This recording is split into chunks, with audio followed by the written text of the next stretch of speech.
যারা অতি প্রিয় শামিল করে নিও। সৈয়দ কুতুবার হাসানুল বান্না সেই মিছিলে হলো গণ্য। বেরলবি তুমির মালেক হামিদ সেই মিছিলের সাথী অনন্য।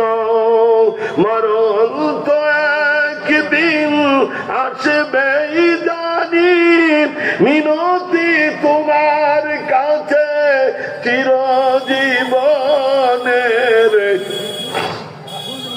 সেই মরণ আমায় দিও, শহীদ করে নিও আমাকে, শহীদ করে সেই মিছিলে